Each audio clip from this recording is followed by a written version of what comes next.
Beloved Saints, today's 5-minute message of redemptive history is about Jephthah, Part 1, from the third book of Redemptive History series, The Unquenchable Lamp of the Covenant. God called Jephthah in order to save the Israelites who were oppressed by the Gentiles for 18 years after the death of Jair. First, Jephthah saved his people from the oppression of the Ammonites. The Israelites forsook God and served the Baals, the Ashtaroths, and other gods. As a result, God sold them into the hands of the Philistines and into the hands of the Ammonites, and made the people suffer oppression for 18 years. This is in Judges chapter 10, verses 6 to 8. Ammonites and the Philistines mercilessly oppressed the Israelites, and the Israelites cried out to God. In Judges 10, verses 9 to 10, it says, "The Ammonites also crossed the Jordan to fight against Judah, Benjamin, and Ephraim. Israel was in great distress. Then the Israelites cried out to the Lord, 'We have sinned against you, forsaking our God and serving the Baals.'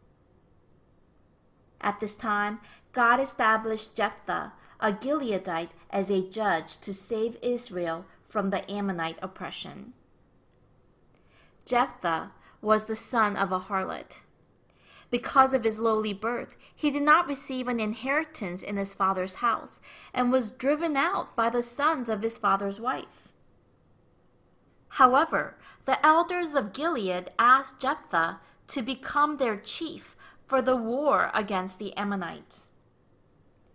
Everyone, what kind of person was Jephthah? He lived such an unfortunate life, but was then used as a judge to save the Israelites. First, Jephthah viewed the nation through the eyes of faith. The elders of Gilead promised Jephthah that he would be made head over all the inhabitants of Gilead if he defeated the Ammonites. Jephthah responded with unwavering faith, saying that he could gain victory if the Lord gives the Ammonites up to him. Thus, Jephthah viewed the nation through the eyes of faith, believing that it is God who gives victory. Second, Jephthah's perspective on history was firmly founded upon faith. After Jephthah became a head over all the inhabitants of Gilead, he sent messengers to the king of Ammon and pointed out the injustice of his attack on Israel. This is in Judges chapter 11, verses 12 to 13. Jephthah was not looking to go to war at the beginning. He was looking for peace with the Ammonites if possible. Afterwards, Jephthah sent a second messenger and cited, reason by reason, based on history, why it was unjust for Ammonites to request the land east of the Jordan River.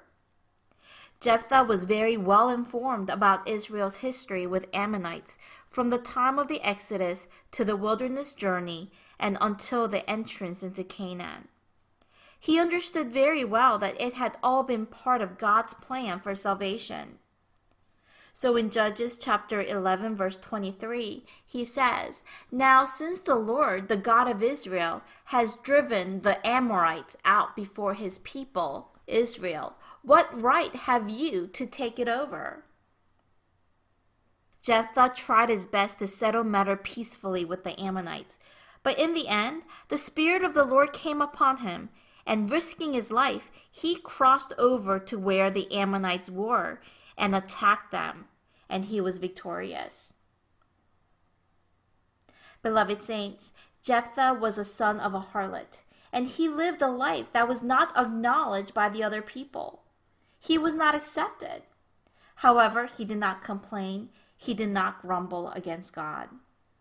Instead, his faith in God did not change. His perspective on the nation and history was firmly founded by faith. Everyone, do we have a heart of complaint and grumbling against God when we look at our circumstances? Or are we thankful? Are we looking through the eyes of faith on how God's will is fulfilled in our nation and history. What I pray is that we will not be swayed left and right by the circumstances that surround us. Instead, let us look toward God's will that fulfills His redemptive history. And daily let us be victorious.